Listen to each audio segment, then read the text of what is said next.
Qual que foi o papel desses summits de inovação que você participou? Eu acho que a mudança de mindset, mudança de mentalidade aconteceu justamente aí, e eu falo sobre isso. E quando você vivencia outros ecossistemas, você vê outras mentalidades, é diferente, né? Eu sempre brinco que conexões geram transformações e a gente está aqui para transformar na jornada da vida que a gente tem.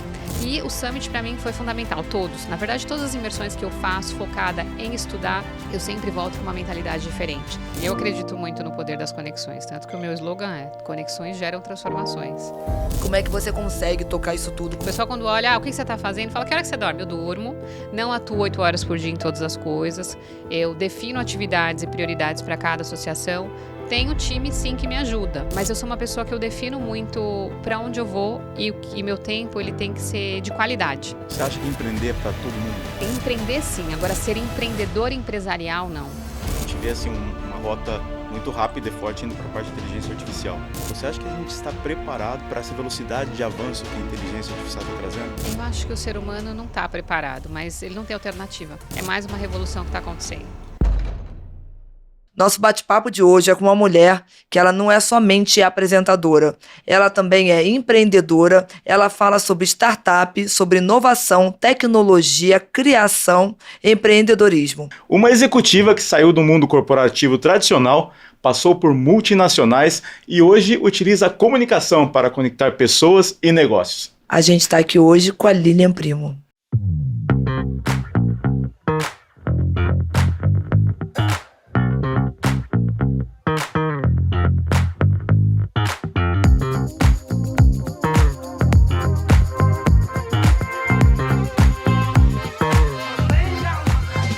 Lilian, muito obrigada por estar aqui com a gente hoje. Depois de tanto tempo a gente tentando, finalmente conseguimos. É um prazer ter aqui você com a gente.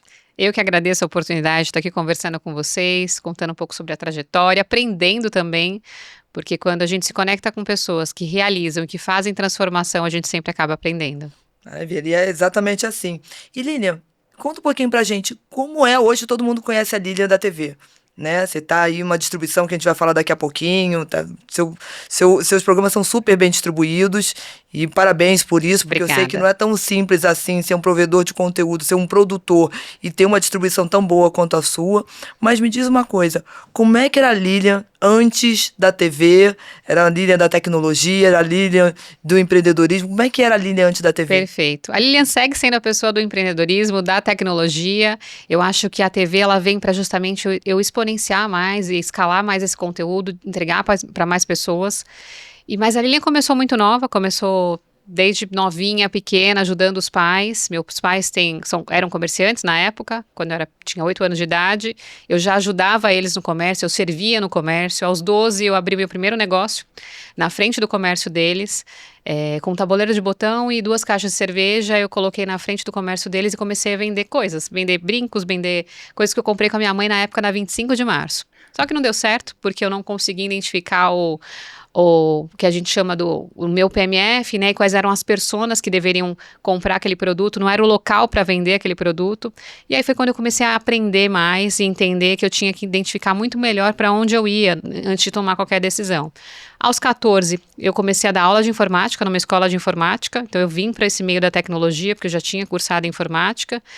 E no dia que eu fui dar aula, o professor faltou. Eu fui, na verdade, ser uma monitora e o professor faltou e a dona da escola falou: assume a turma. E dali eu assumi 8 turmas e virei professora com 14 anos de idade. Nessa sequência, eu segui na tecnologia. Acabei me formando em sistemas de informação. No meio do caminho, eu ainda virei professora no CIE, na Central de Integração Empresa-Escola, na Cisco System, que eu fiz curso de redes, e até que eu fui para a IBM, uma multinacional de tecnologia, que eu entrei como estagiária, e por lá eu fiquei quase 16 anos, passei por 9 posições, fui para assignment fora do país, atuei na Índia, levei clientes para fora do país. Ainda estando na IBM, as minhas férias sempre eram focadas em estudar alguma coisa. Eu fiz intercâmbio no Canadá, eu pegava as férias e eu ia para o Summit da Singularity em São Francisco, ia na Califórnia, para poder aprender sobre o ecossistema. E aí foi onde eu me envolvi no ecossistema de startups. Depois eu fui para o ecossistema de Israel, também conheci sobre o ecossistema de startups. E aí eu fui me envolvendo cada vez mais com vários ecossistemas. Entre eles deles a própria ANEFAC, que eu faço parte, que é a Associação Nacional dos Executivos, desde 2017, e lá eu lidero uma pasta de empreendedorismo. Comecei a entrar, fui para uma rádio, para a Nova Brasil FM, aí atuei na rádio, atuo até hoje com a parte de tecnologia sem complicação. E em 2020 foi quando eu fiz a mudança de chave, saí da IBM e comecei a empreender no segmento de mobilidade. Tive vários desafios no segmento de mobilidade e aprendi o que era sociedade, o que era investir, o que era, sabe, desde colar um adesivo num patinete até mexer numa operação.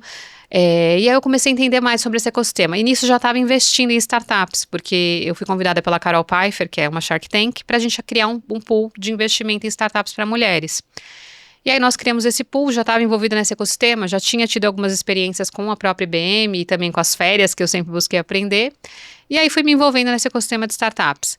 Aí agora eu lidero também um pool focado em inteligência artificial e fui cada vez vindo para o ecossistema de startups. Em 2020 ainda abri uma consultoria, que é a LPA Consultoria. E uma coisa que aconteceu, para eu chegar ao programa de TV, eu sempre dava entrevistas pela IBM. Eu era convidada para falar de tecnologia, falar sobre o Watson, inteligência artificial, desde 2017. Hoje todo mundo fala disso, mas eu falava lá no início. E a minha avó me assistia. E ela falava para mim assim, ai filha, eu queria que você estivesse na televisão, eu queria que você tivesse seu programa de TV. E a minha avó, ela faleceu com 78 anos de idade, ela ia falecer com 76, ela foi desenganada com 76, só que graças a Deus, através da energia e da conexão, que eu sempre fui muito atrás das coisas, e Deus ajudando, ela conseguiu ter um sopro de vida e foi atendida, e inclusive envolvi várias pessoas grandes, porque na hora que a gente quer que as coisas aconteçam, a gente corre atrás. E eu movimentei o hospital, movimentei até a prefeitura, movimentei um monte de coisa para que ela fosse atendida. Essa história é uma história à parte. Mas agradeço ao João Dória, que inclusive é uma pessoa que eu admiro muito, que já esteve no meu programa, que fez parte dessa jornada para que ela sobrevivesse por mais 2 anos. E aí, quando ela faleceu, eu fiquei com aquilo na cabeça, porque assim, eu falei, bom, chegou a hora dela, ela foi realmente, não queria deixar ela ir. Ela foi 3 dias antes de eu ir para Israel, quase não ia mais para o ecossistema de Israel, fazer a imersão que eu tinha. E aí eu fiquei com isso na minha mente. Aí uma tia-avó minha falava, filha, sua avó falava que queria você na TV e você também fala tão bem. Falei, quer saber, eu vou tirar isso aqui do papel. E aí eu comecei, aí eu fui atrás, uma tia minha tinha trabalhado numa emissora, na TV Aberta São Paulo, que já tinha uma conexão com essa TV. Aí conversei com eles, iniciei um modelo piloto de 3 meses, depois eu pivotei o modelo e aí criei o LPA e Você. Comecei pela TV Aberta São Paulo, que é uma TV que tem 400 mil de alcance. Hoje eu estou em 9 emissoras, a gente está chegando em 363 milhões, porque agora a gente já vai anunciar também a TVA. Estou nos Estados Unidos, agora Portugal, os países lusófagos. São várias emissoras aqui no Brasil, atendendo todo o território nacional. Graças a Deus eu estou no ar todos os dias da semana, tem dias que eu estou no ar 3 vezes, porque estou em emissoras diferentes, trazendo conteúdos de empreendedorismo, de negócio, de inovação, mas também de família. Eu já entrevistei a minha avó, que tem 98 anos, eu fui até o Nordeste, onde ela mora, a equipe gravou um episódio com ela, trouxe uma lição de vida incrível, e ela assiste os meus episódios e comenta, com 98 anos. E agora ela tá com 99. Ela gravou com 98, esse ano ela fez 99. Sensacional, que história legal, né? Que legal, que legal. Uma pergunta para você, uma curiosidade minha, tá? Qual que foi o papel desses summits de inovação que você participou? Do Singularity e dos outros que você comentou? Perfeito. Porque eu percebo, assim, muita gente que eu conheço, principalmente os mais focados, assim, em empreendedorismo, é um pouco que muda a cabeça depois de fazer um summit desse.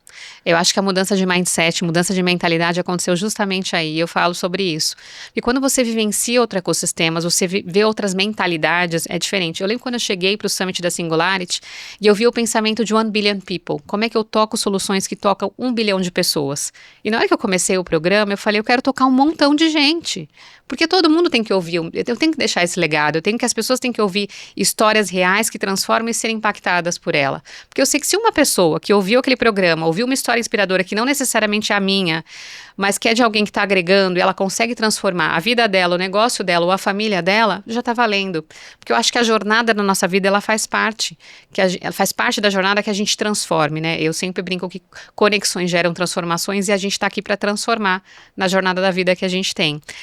E o Summit para mim foi fundamental, todos. Na verdade, todas as imersões que eu faço focada em estudar, eu sempre volto com uma mentalidade diferente.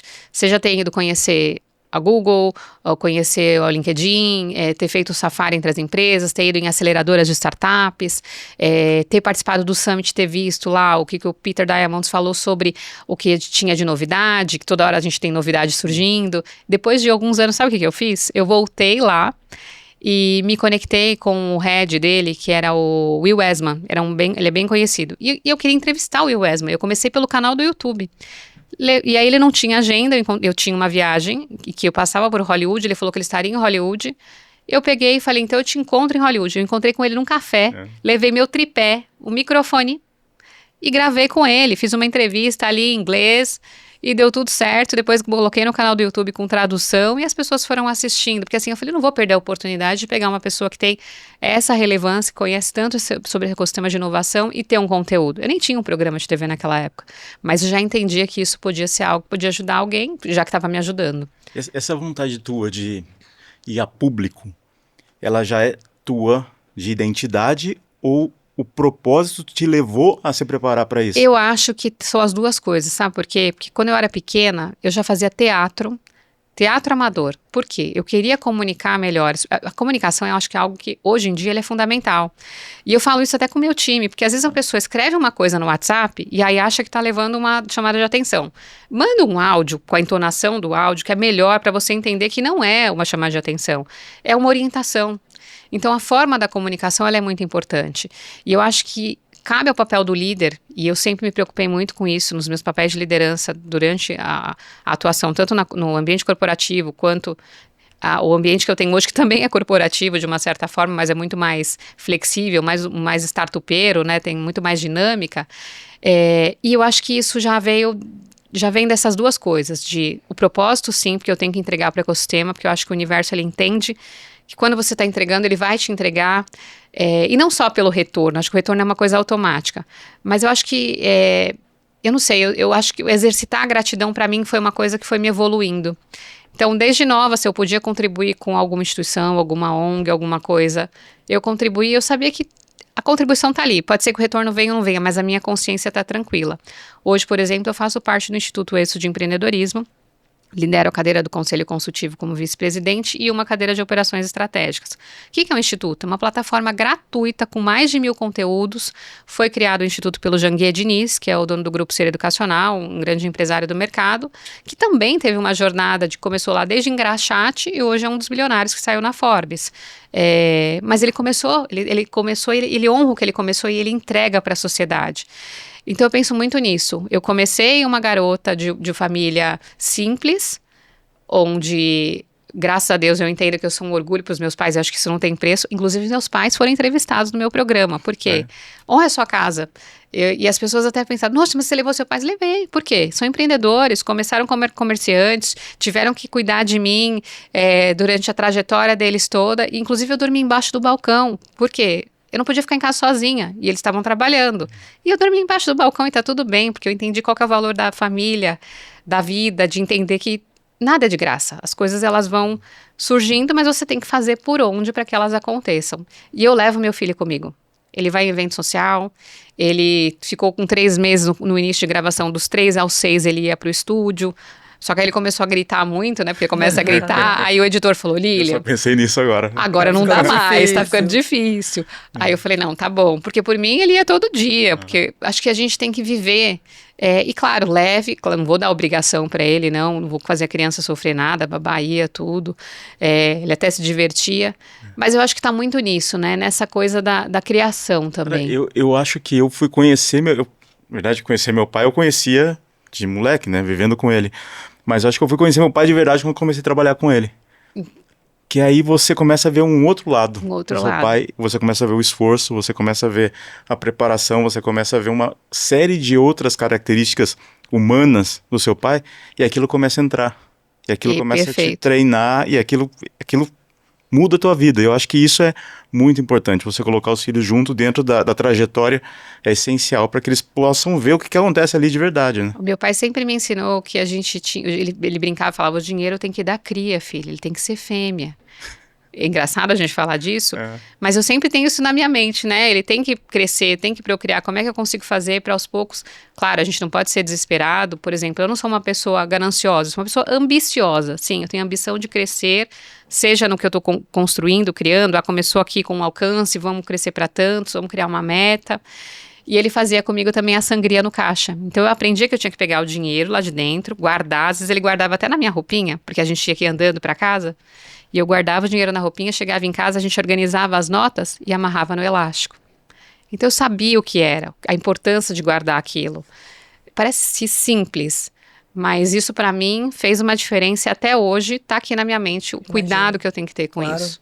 Não, e é o exemplo também, você passa a admirar seu pai, seus pais por uma outra coisa. Mas o Ricardo é meio suspeito de falar, porque ele botou a filha dele para trabalhar dentro da Abos também. Teve um pouco de nepotismo ali dentro da associação. Por isso que você tá falando isso, entendeu? O recado dele. Cara, ele não tinha colocado ela vai a filha. aprender muito. Foi uma das coisas mais legais do mundo quando... O primeiro evento que ela participou, porque ela faz um pouco da direção do evento ali junto com a Sue. Primeiro evento que ela olhou pra mim e falou assim, pai, o que você faz é legal pra caramba. Aquilo, sabe, você fala, porra, que legal. Dá um outro sentido Dá pras outro coisas. sentido, Dá outro sentido pras coisas. Cria um propósito adicional no que você faz. Você fala, cara, agora eu preciso continuar entregando isso pra minha filha. Isso é um exemplo que não tem preço. Não, é muito legal. E assim, e eu consigo ver, né? Eu consigo ver hoje em dia a admiração que ela tem por você, pelo trabalho. Realmente o entendimento fica diferente, né? Você consegue enxergar o outro lado. Lilian, vou voltar um pouquinho aqui na época da IBM. O engraçado é que nós três temos o mesmo perfil, mais ou menos. Nós três somos de sistemas. Eu também, nosso background também. Todo mundo de tecnologia. Todo mundo de tecnologia e... Eu sou da época do Pascal.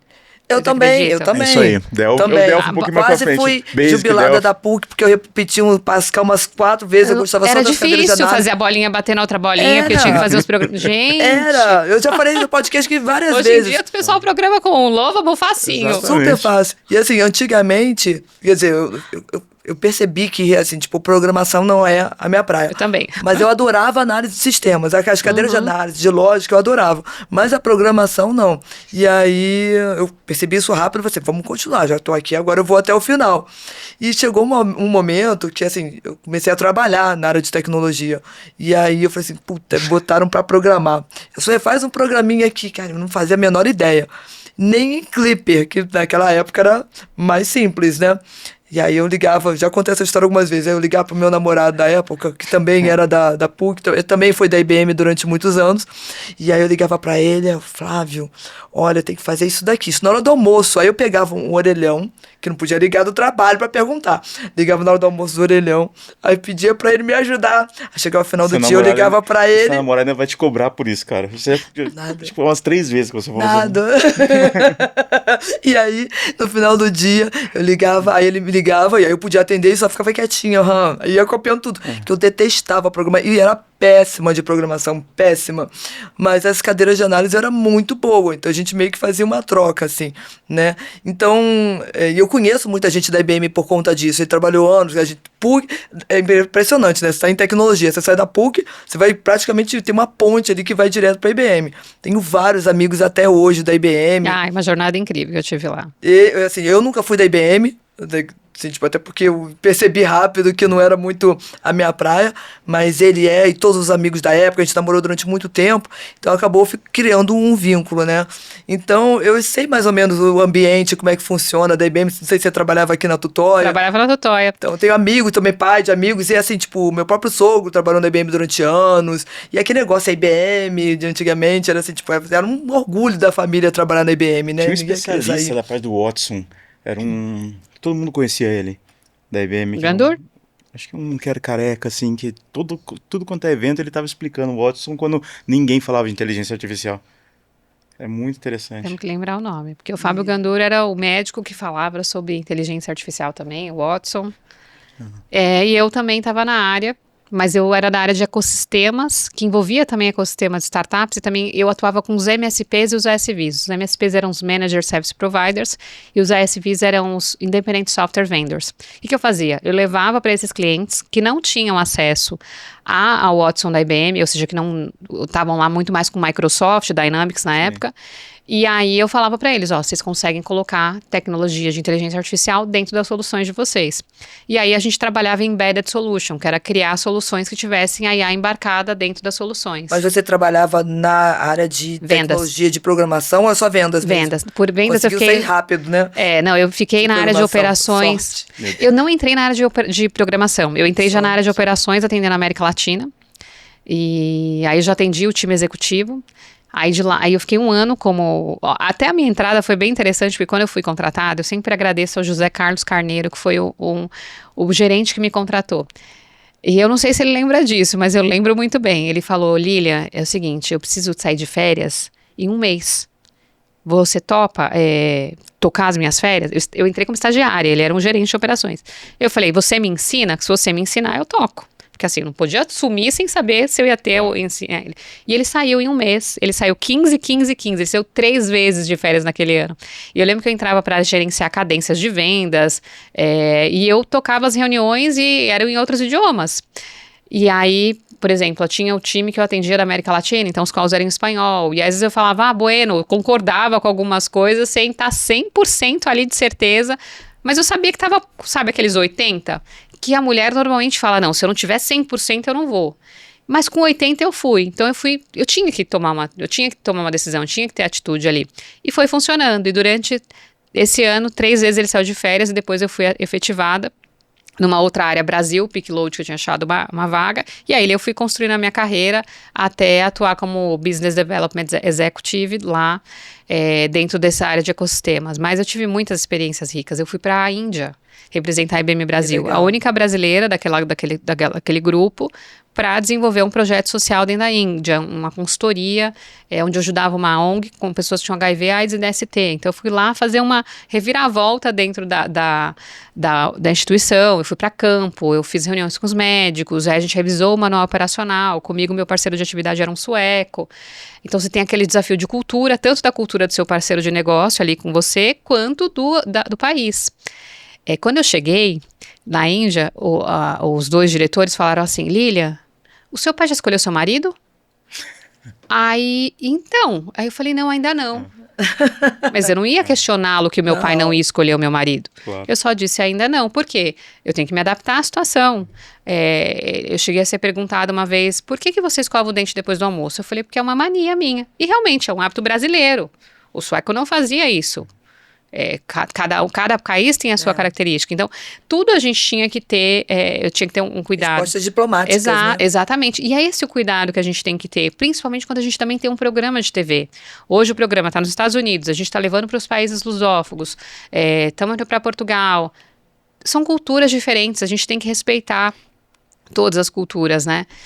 E na Índia foi onde eu tive mais desafios, por exemplo, eu cuidei muito da minha vestimenta, porque as pessoas me paravam na rua, eu não podia comer carne, eu não comia frango, porque não tinha, e eu tinha que respeitar. Até os talheres da ONG, quando eu tinha que comer ovo, eu não comia com os talheres deles, eu tinha que pedir de fora, porque eu não podia ser contaminado pelo respeito, porque o ovo, mesmo aquele grupo era assim, por exemplo, tinha um diretor lá que ele não comia o que nascia embaixo da terra, e o outro só comia o que nascia em cima. Eram coisas que... Coitado de quem tá preparando a comida, hein? Exato. Se fosse empregado, trabalhava lá em casa fazendo comida, já ia xingar de tudo quanto é jeito. Cultural, e aí a gente tem que se adaptando. Então, eu acho que a comunicação é isso, é a gente olhar e entender que o outro, ele tem as características que são dele e eu tenho as minhas, e a gente tem que entender onde é que eu tô, para eu poder respeitar, né? Muito legal. E o que eu vejo, assim, essa parte de tecnologia, ela sempre anda de mãos dadas com a inovação, porque uma puxa a outra, né? E em algumas pessoas, a inovação leva ao empreendedorismo. Algumas não. Algumas preferem executar. Em que momento que você decidiu deixar de executar para construir algo seu? Perfeito. Quando foi a pandemia, eu recebi a proposta de entrar como sócia numa startup de mobilidade. E na pandemia, eu estava em casa, eu falei, a pandemia não vai durar tanto tempo, surgiu a oportunidade, eu falei, acho que é o momento. E eu já estava investindo em startups. E eu olhei aquele modelo de negócio e falei, acho que faz sentido. E entrei. Aí foi quando eu saí da IBM e comecei a tocar, e aí em paralelo eu abri a consultoria. Ali eu aprendi como trabalhar melhor o investimento, porque assim, eu já tinha colocado meu dinheiro, não era um momento de eu voltar para o mercado, no mínimo eu tinha que recuperar o que eu tinha colocado. Só que eu não sabia que a pandemia ia demorar 3 meses, ou ia demorar anos. Eu achei que ia demorar 3 meses. Imagina quando você coloca num plano de negócio uma coisa que você acha que vai demorar uns 3, 4 meses e demora mais de anos. E aí eu entendi e senti na pele como empreendedora qual era o desafio de empreender e investir em negócio. Hoje eu já invisto em várias startups, pivotei modelo, vim para a consultoria, invisto em várias startups através de fundos, aprendi a investir via rede, ensino sobre o assunto, tenho mais de 80 startups no meu portfólio hoje investidas em diversos modelos, desde crowdfunding, rede, pool de mulheres, pool de inteligência artificial que eu também lidero, o de IA, criei com o Roberto Chiniachik, Mubius, que é um outro fundo de investimento, sou embaixadora de um outro fundo que é a Anjos. Por quê? Porque eu vivi isso, e aí eu tive que inovar. E foi nesse momento que aconteceu, foi nessa saída de chave de também ver outras empresas e falar, não, é o meu momento de tentar. E hoje eu tô com a LPA Consultoria, que eu criei o LPA Group, que acabei criando um ecossistema, que veio o programa de TV, que tem as colunas de rádio, que tem programas de mentoria, que tem uma série de coisas, que tem a consultoria, que envolvem os conselhos, onde eu fui abrindo e falando, peraí, qual que é o ecossistema da Lilian? Como é que eu consigo fazer as coisas acontecerem, gerar oportunidade para mim, para os outros e trazer um propósito na jornada, né? Então foi nesse momento que eu virei a chave. E, na verdade, eu tenho até uma pergunta anterior, porque hoje eu trabalho para 2 empresas como consultora. Eu tenho a Abos, que me tira não, né? Que consome muito do meu tempo, assim, nos dias mais fáceis eu faço 5 horas por dia, 5 horas no dia inteiro, só para associação, como para a gente é um trabalho voluntário, né? A associação é uma associação sem fins lucrativos, e não tem tempo para isso. E eu não tenho filhos, mas eu tenho 2 cachorros. E assim, eu moro no Rio e fico vindo para São Paulo, eventuais viagens para fora, para dentro do país também. E já é difícil eu tocar isso tudo, né? E às vezes eu fico assim, gente, eu preciso de uma pessoa realmente para me ajudar a organizar a agenda da Yasuê, porque só a agenda da Abbott já não tá dando, porque eu não consigo realmente tocar tudo, e uma coisa às vezes fica de fora. E eu fico com dó, porque tem gente que manda mensagem de WhatsApp, uma mensagem em época de evento, tipo, essa semana a gente estava no evento aqui, todo mundo do mercado, num evento para ISP. E a gente aqui no evento o dia inteiro, a gente teve painel, a gente participou de 2 painéis essa semana, gravação de podcast aqui, eu participei de gravação de um podcast como convidada, e por aí vai, e o trabalho continuando, né? E aí vem uma pessoa pedir qualquer coisa, um colega, eu não consigo dar conta de tantas mensagens que eu recebo. De verdade. Então, eu até falo assim, pessoal, olha, quando você quer realmente falar alguma coisa... Então por isso. Mas eu aviso todo mundo e eu falo, olha, manda já 2, 3, 4 vezes, porque eu não consigo ver, não fica chateado, realmente não dá tempo. Então, como é que você consegue tocar isso tudo? Como é que foi a criação de todo esse seu ecossistema que você criou? Você criou isso sozinha? Você teve uma ajuda de uma assessoria? Como é que você montou isso tudo? E mais, como é que você consegue tocar isso tudo tendo 24 horas por dia? Perfeito. Queria ter um caderno para anotar aqui agora. Não, é muito boa essa pergunta, porque eu sempre recebo essa pergunta. O pessoal quando olha, o que você está fazendo? Fala, que hora que você dorme? Eu durmo, não atuo 8 horas por dia em todas as coisas, eu defino atividades e prioridades para cada associação. Tenho time, sim, que me ajuda. Por exemplo, eu tenho um assistente que me ajuda com organização de agenda, que ajuda com organização de escopo. Eu tenho equipe de agência. A agência é quem faz toda a minha parte de tramitação de rede social, estratégia. A equipe de TV é uma equipe separada. Eu tenho a pessoa que lidera a parte do jurídico, que eu também analiso o que eu estou fechando, o que não está. Então, eu acabo orquestrando um time, isso que faz parte da LPA Consultoria, que acaba estando da LPA Group. E claro que quando a gente olha ecossistema, não necessariamente todas as empresas estão comigo, mas são parceiras. E quando eu olho o cenário de parceria, como que de um lado para o outro a gente pode se ajudar. Mas eu sou uma pessoa que eu defino muito para onde eu vou e meu tempo ele tem que ser de qualidade.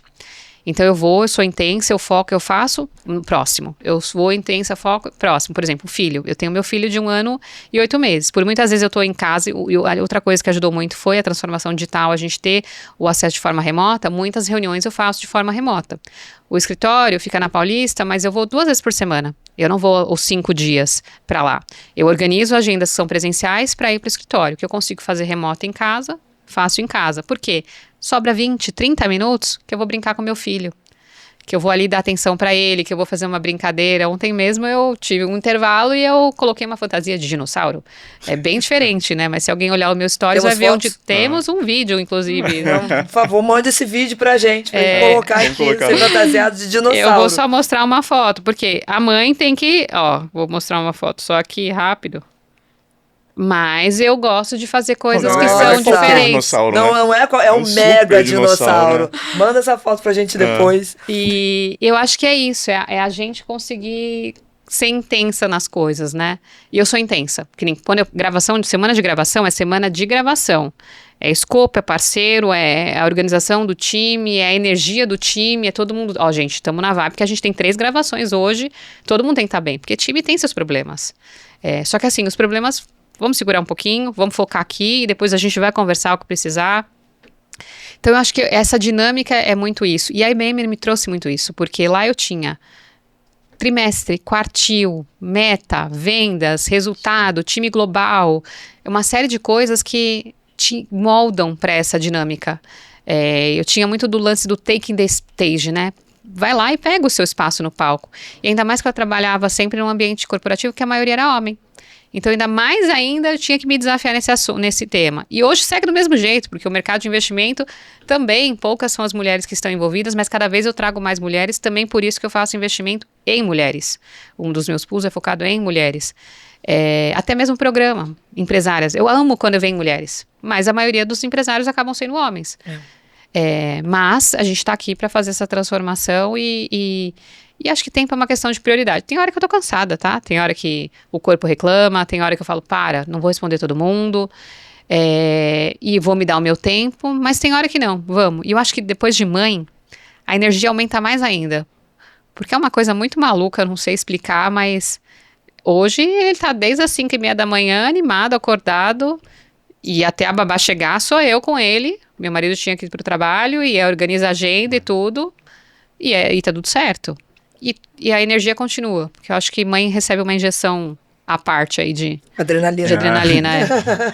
E você acha que falar não é uma das partes mais importantes? Sim. Você fala muito não. Antes eu não falava não, tá? Antes eu topava tudo, abraçava tudo, aceitava tudo. E eu acho que depois de ser mãe eu comecei a falar mais não. Olha, eu não consigo, eu só vou ter agenda daqui 2 semanas. E sabe aquela pessoa que fala, ai não, eu preciso dar agenda pra ela. Não, daqui 2 semanas. Tenho conselho semana que vem, tenho viagem de reunião. Não consigo, a minha agenda é só a partir de tal semana. E é isso. As pessoas também têm que entender que tem gente que quer, não, mas na hora não, como você não consegue meia horinha? Não consigo.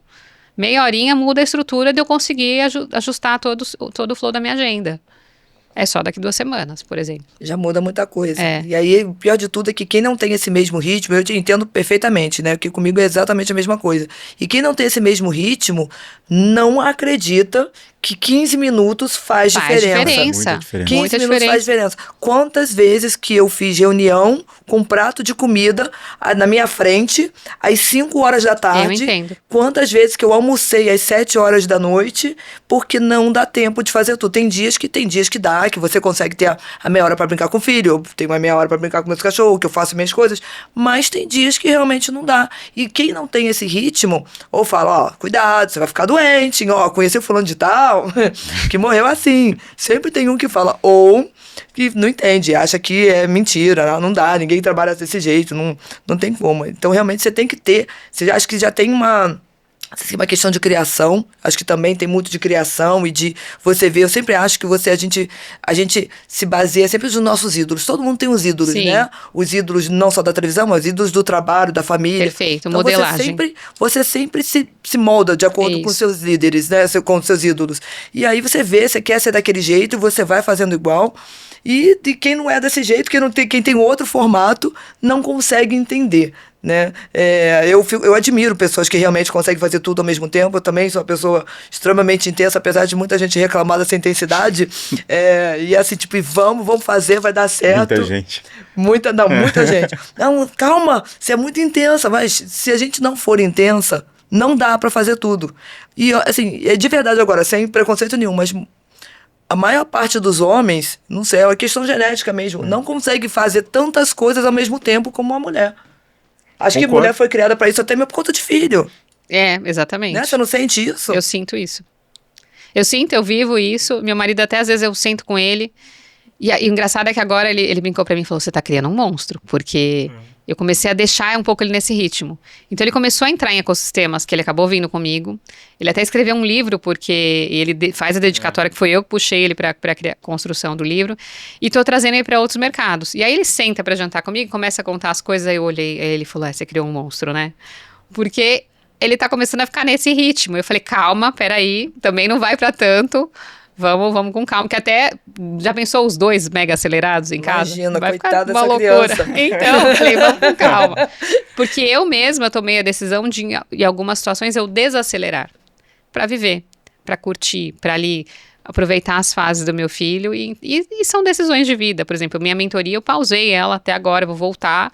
Mas pausei porque eu queria estar esse tempo com ele. Eu não quero estar dando aula à noite, eu não quero estar com esse compromisso à noite. O horário da noite eu quero estar com ele. E são decisões, acho que a vida ela é feita disso, né? De decisões de aonde eu quero ir, como eu quero ir e o que eu quero levar dentro dessas decisões. E eu acho que eu tô fazendo um bom papel. Pelo menos o dinossauro, ele gostou. Ele gostou. Ele levou um susto, mas depois que ele viu que era mamãe, ele abriu o sorriso. Que legal. E seu marido hoje trabalha com você full time? Ou... Não, meu marido tem uma empresa de inovação em saúde humana chamada Dux Grupo. Ele tem o próprio negócio com sócios.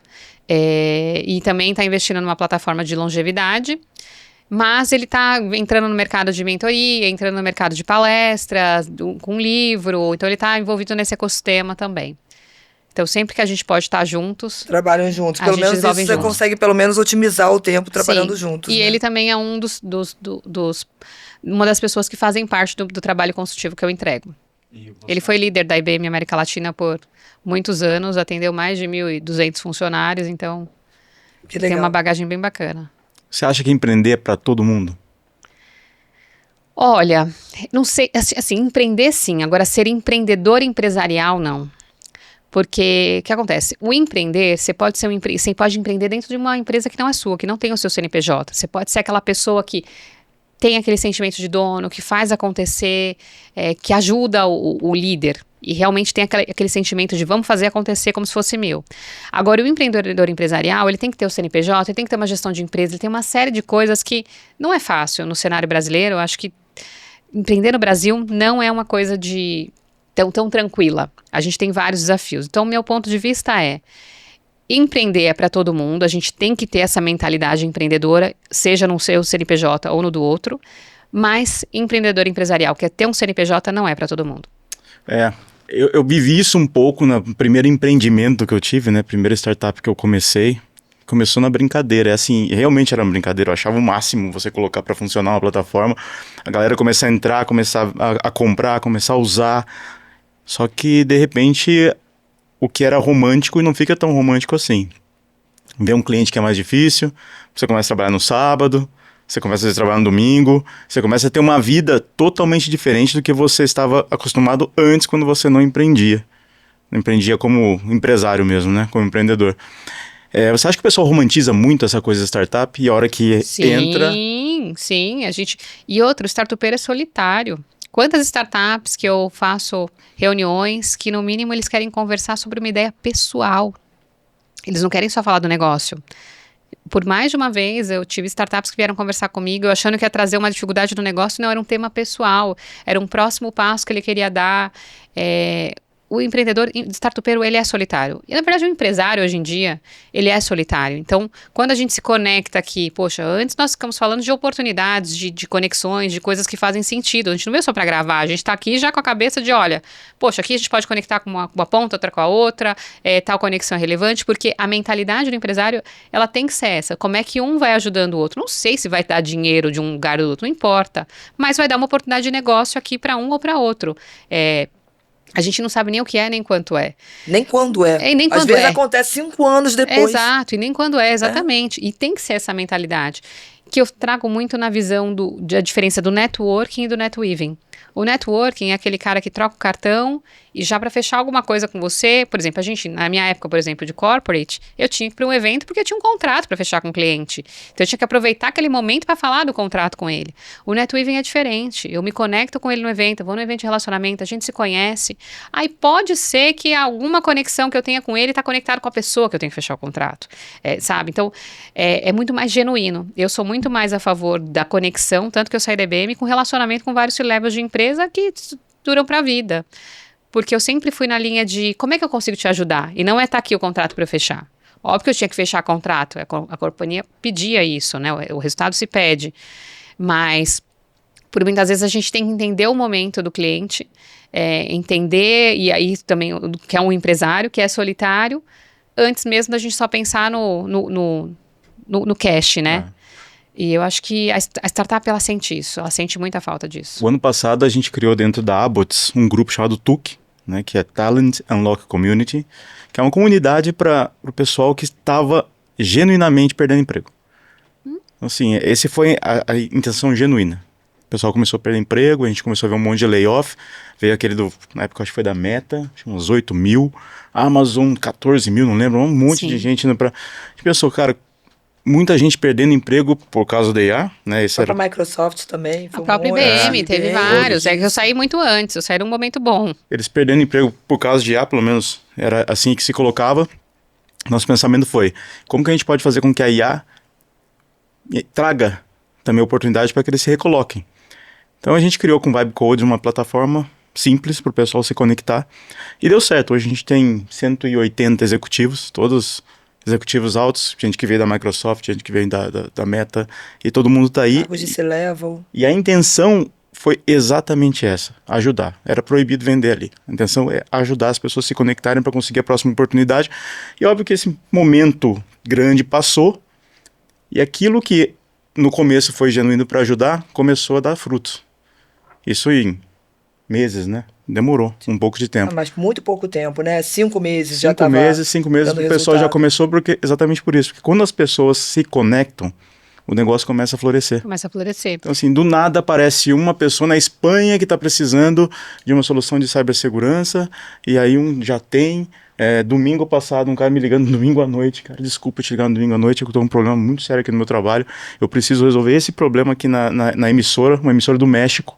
Então você começa a ver um nível de ramificação, de alcance, que você não imaginava, de uma ideia que simplesmente foi conectar a gente. E nem só Exatamente. isso também, né? Hoje a gente vê também o nível de credibilidade que o grupo tem, né? Porque, assim, tipo, são pessoas do mercado.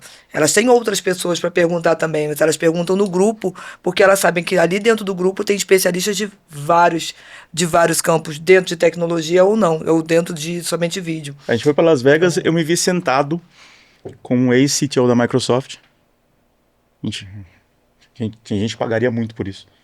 Sentado CTO global. Tomando um café com ele, e ele passando para mim. Minha pergunta para ele foi, cara, eu tô por esse caminho aqui, o que você acha? O que você me dá de dica? E o cara falou, não, você faz isso. Semana que vem fala com a minha assistente, que eu vou te ajudar aqui. Cara, é algo que não tem valor. Se conectar a gente, cria um valor que é uma coisa absurda. É verdade. E eu acredito muito no poder das conexões, tanto que o meu slogan é conexões geram transformações. Eu criei até um ecossistema de confraria antes de engravidar, tá em pausa, mas justamente para conectar as pessoas nas mesas certas. Então, quem ia na confraria LPA, sentava na mesa que era direcionada. Eu olhava o perfil de cada pessoa e colocava ela para sentar. Então, você chegava, você tinha o seu número, você vai sentar em tal mesa, porque ali você tinha oportunidade de negócio. Porque eu já olhava o que tinha sinergia entre as pessoas. Então, esse cuidado de entender com quem você vai sentar, fazia muita diferença para realmente as conexões terem mais sucesso, né? E é isso, é ser genuíno. Eu não sabia, eu não ganhava nada financeiramente com aquilo. Eu tava ali para fazer realmente acontecer, porque a pessoa pagava o ticket da confraria, mas eu sabia de que quem tivesse ali sairia fazendo algum negócio. Saiu até casamento da minha mentoria. É muito interessante porque no dia do casamento a noiva até falou, Lilian, você é a pessoa que faz as conexões certas em qualquer situação. Eu tô aqui, ó, casou. E foi muito interessante porque ela conheceu o noivo numa noite de netweaving da minha mentoria, que cada aluno podia levar um convidado, e um aluno levou um convidado, e aquele empresário conheceu ela, que era juíza, e aí eles se conectaram ali. 8 meses depois, estavam namorando. Daqui a pouco eu recebo um save the date. Aí, no ano seguinte, tô eu lá no casamento. Olha que legal. Já pode fazer um case disso também. Daqui a pouco tá. E ela abriu daqui a pouco negócios. não, do jeito que ela é, daqui a pouco a Lília já tá abrindo alguma coisa aí de casamento. Ontem a gente tava Ontem a gente brincando. tava falando sobre isso ontem. A gente tá falando sobre isso, que as pessoas estão trabalhando tanto e as gerações mais novas, né? Elas já não saem mais tanto quanto antigamente, né? Antigamente todo mundo chegava, quinta já tava saindo, sexta, sabe? Hoje em dia o pessoal tá ficando em casa, tá vendo filme. Ah, sim. Muito mais do que antigamente, tá bebendo menos, tá tendo uma vida muito diferente do que a gente tinha na nossa época de programação em Pascal. Mas a realidade é que hoje elas se falam menos, porque elas ficam mais em casa, apesar das redes sociais, elas se interagem ali, elas não saem tanto, não tem tanta interação. Então, como é que você vai conhecer pessoas para que você possa se relacionar e vir a casar e etc. Então, hoje, os aplicativos realmente estão bombando sempre, porque as pessoas perderam um pouco esse poder da comunicação. Você acha sobre isso? Eu concordo plenamente. E nada melhor do que você se conectar com a pessoa num ambiente que ela também tem a mesma vibe que você está pensando, mesmo que você... Poxa, ali era um ambiente que as pessoas buscam desenvolver negócios, boas conexões. É mais seguro, né? Você conhecer alguém num ambiente... Óbvio que eu nem imaginava que isso ia acontecer. Foi uma surpresa, mas é um ambiente para gerar negócios, para gerar conexão. E claro que eu acho que a gente tem que fomentar mais isso. E quando você fala dos ecossistemas de inovação, todo mundo está ali também pensando na mesma coisa, pensando em se desenvolver. E por que não? A gente parar de pensar no bar, né, como era, e buscar esses tipos de ambientes para até mesmo ter um casamento, vai saber, né? Você não vai focada nisso, mas vai que. Tá ali. Eu acho que é uma mudança de mindset. Fica uma dica aqui para quem também está pensando no seu próximo passo. Busque os lugares, os ambientes certos para se conectar com as pessoas. Se você quer uma pessoa que ela tenha tais características e essa característica não está dentro de um bar, busque outros ambientes que talvez você vai encontrar essa pessoa com essa característica.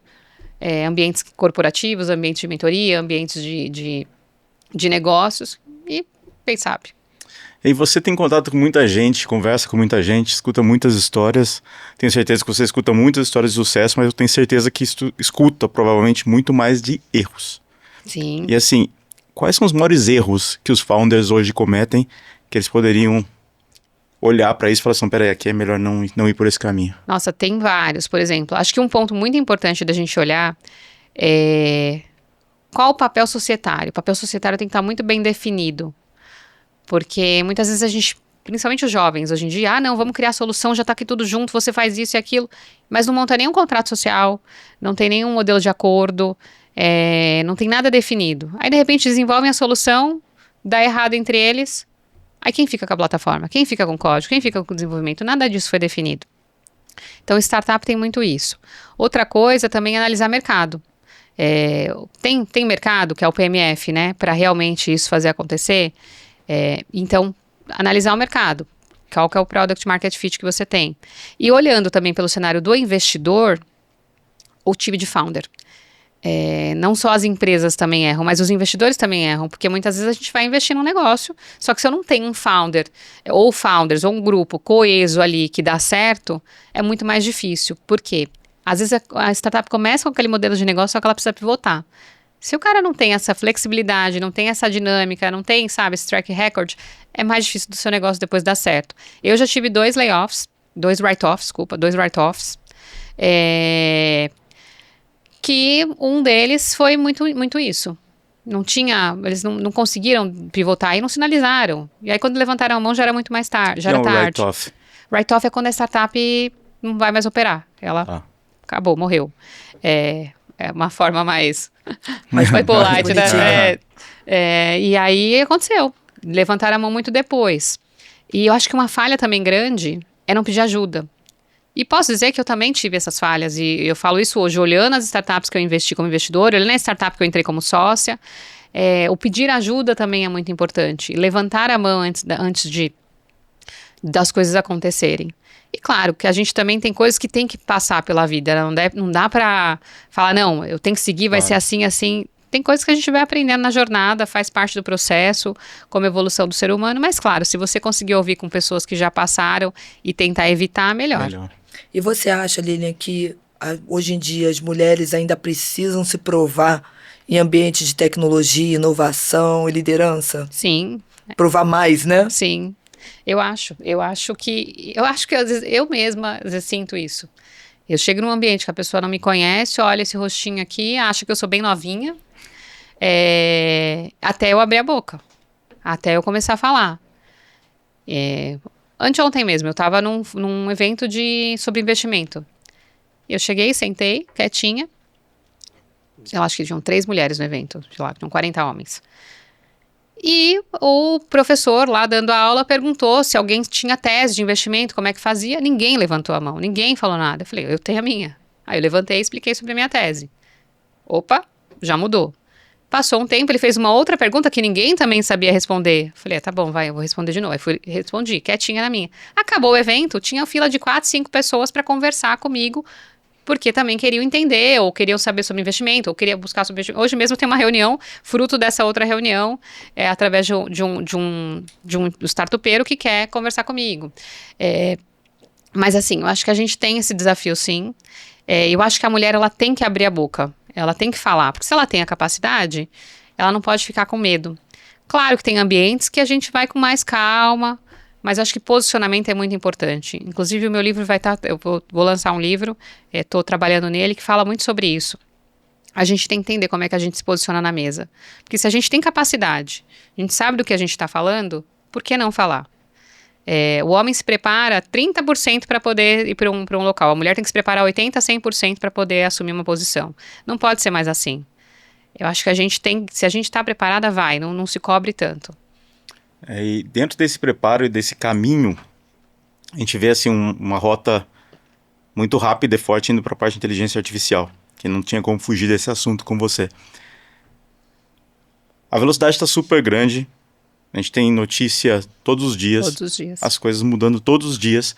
Você acha que a gente está preparado, ou que o próprio ecossistema está preparado para essa velocidade de avanço que a inteligência artificial está trazendo? Eu acho que o ser humano não está preparado, mas ele não tem alternativa.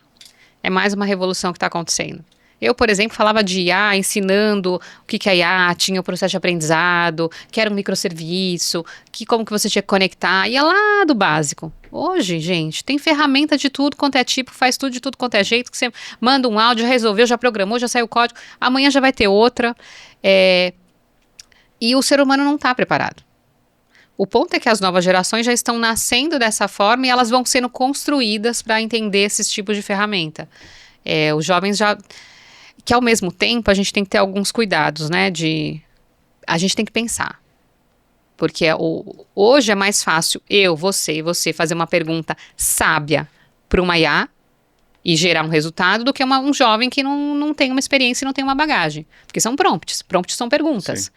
Então isso também conta muito. Então cabe a gente preparar as novas gerações para saberem fazer perguntas, para serem questionadores e serem preparadas para o uso da IA. Porque senão ele não vai começar a pensar, o que a IA quiser vai ser feito. O jeito que ela direcionar vai ser o que vai ser feito. E não dá para ser assim, principalmente olhando a área da medicina. Os médicos precisam sim terem as formações, tudo, e a IA é um meio de alternativa para um cheque de alguma informação, mas nunca para tomar decisão. Vou te trazer um exemplo. Peguei um pitch, que eu avalio startups, e eu tenho boards mensais para tomar decisão de investimento ou não dentro de um modelo de fundo. E eu peguei aquele pitch, pedi para o chat, falei, faz uma análise para mim. Ele me trouxe várias coisas importantes, e eu fiz uma questão sobre valuation, porque não estava no material. E ele me trouxe um dado totalmente aleatório, e com uma certeza que eu olhei e falei, não, tá errado o que você está fazendo, a conta não é essa. Esse comparativo que você está fazendo não faz sentido. Aí ela falou, é mesmo, Lilian, você está certa. Então a gente tem que fazer dessa forma. E aí ela corrigiu. E se eu não sei aquele assunto e eu tomo como verdadeiro? Eu tomo uma decisão errada. Então a gente tem que ter muito cuidado com o que a gente pergunta, mas também saber o entorno ali da resposta. Não dá para confiar em tudo. Eu acho que você usou uma palavra muito interessante aí, que é as novas gerações estão sendo construídas já nessa... Minha preocupação quando eu vejo meus filhos, por exemplo, eu tenho 4, né? É que eles realmente sejam construídos e não consumidos por isso. Perfeito. Porque o que eu percebo é isso. Muitas vezes eu percebo que eles estão sendo consumidos. Eles começam a dar scroll o tempo todo, eles começam a inteligência artificial, e aí acaba que... Para que eu vou pensar? Exato. Tem alguém pensando por mim, eu simplesmente ponho no ChatGPT. Então eu falo pro meu filho, ele brinca comigo, ele briga comigo, na verdade, né? Porque ele começa a perguntar, eu falo assim, cara, vai pro YouTube. Fala, de novo, vai pro YouTube. Eu falei, vai pro YouTube, vai aprender. Ah, não, vou botar no ChatGPT. Vai no YouTube. Você não sabe usar? Eu falei, se você sabe instalar o jogo que for, agora você não sabe arrumar isso aqui, então vai no YouTube, que ele vai te ensinar e você vai aprender a fazer. Então acho que é esse tipo de construção que essa ansiedade que vem consumindo a criançada tem que ser... Aí cabe a nós, como pais, orientar para isso. E não só os pais, eu acho que o meio educacional também. E eu sinto falta aqui na educação, acho que a gente tem muito básico, muito padrão. Eu fiz MBA em Gestão Empresarial Pública e Privada em 2007. Na época eu falei sobre a gestão da empresa escola na sociedade do conhecimento. Na época o estudo era Peter Drucker, Peter Senge, os grandes nomes da administração. E não tinha esse assunto. A gente não tinha essa conexão, porque o aluno ele não é preparado na escola para trabalhar no ambiente empresarial. Ele não tem lição de empreendedorismo, ele não tem visão de negócio, ele tem as matérias básicas, que tem que ter, porque eu acho que tem que ter uma estrutura. Então, eu acho que o cenário educacional também tem que mudar. A gente vê agora escolas de negócio surgindo, a gente vê os Estados Unidos, por exemplo, lá... As crianças já sabem o que é holding, já sabem o que é M&A, na formação você vai tendo isso, aqui a gente não tem. Então, eu acho que a educação brasileira, ela precisa ter essa transformação e não dá para ser só na elite, só numa escola cara. Tem que estar desde o início no processo de transformação, de educação, isso, tem que estar no básico. O aluno tem que entender que ele tem que ter educação financeira, que não é para ficar pegando empréstimo e que o empréstimo tem juros. Tem que pegar, mas desde que tenha necessidade, entender por que aquele empréstimo você está pegando. Então, eu acho que tem várias coisas que tem que ensinar. Tem que ensinar o saving. Se você ganha 10, salva 3. Desses 3, 1 você pode doar, 2 você pode reinvestir, sabe? Ou 50, fazer um merge ali, porque tem regra. Então, eu acho que falta a gente ensinar as crianças sobre isso. Lilian, olha, infelizmente a gente está chegando no final aqui do nosso episódio. Que pena. Ricardo sempre gosta de pegar as consultorias gratuitas aqui dentro da entrevista, mas a gente ficaria aqui com você horas. Antes de encerrar, eu queria saber de você, como é que o que o Lilian vai criar nos próximos 5 anos? Você vê alguma coisa, tem algum projeto, algum planejamento para os próximos 5 anos? Tenho, e eu não digo que são 5 anos, né? Eu sempre falo que os meus planejamentos, eles são até mais curtos. Eu venho voltando com cenários de mentoria no ecossistema, acho que alavancando cada vez mais o cenário consultivo, de consultoria também. Mas quero que o LPA e você cresça, siga crescendo. A gente já está expandindo para 10 emissoras, estamos em 8, vamos para 9, 10. Mas eu quero superar a meta eram 10 esse ano, e eu vou superar a meta agora com a Abot mais ainda, com certeza a gente tem muita coisa para fazer e exponenciar muito mais. Mas além de projetos financeiros, que eu quero crescer os meus negócios, aumentar o meu ecossistema, eu acho que a Lilian em 5 anos, ela quer conseguir ser uma mãe presente, dentro da medida do possível, ser uma filha presente também, uma esposa, e tentar ter essa harmonia de vida e família e espiritualidade envolvendo todo esse aspecto, buscar o equilíbrio. Eu quero nesses 5 anos ter um equilíbrio. Claro que vai ter um momento de mais aceleração ali, porque a gente tem, né, essa vibe, né, mas eu quero trabalhar dentro desse contexto de equilíbrio. Legal, Lilian. Muito obrigada, volte sempre. Espero você aqui outras vezes, nossos eventos também, agora que a gente está conectada, com certeza a gente vai ter muita coisa aí, muita figurinha ainda para trocar. Com certeza, prazer, obrigada. Eu agradeço muito, adoro quando vem gente boa aqui, porque eu realmente faço consultoria de graça. Você quer dizer que de vez em quando vem gente ruim? Não é isso. Tô falando que é bom que gente que sabe falar, a gente que tem conteúdo para expor. Exatamente, tem muito e preparo. Isso faz diferença no papo. Então, obrigado, Lilian. Muito obrigado pela presença. Foi um prazer. Obrigada.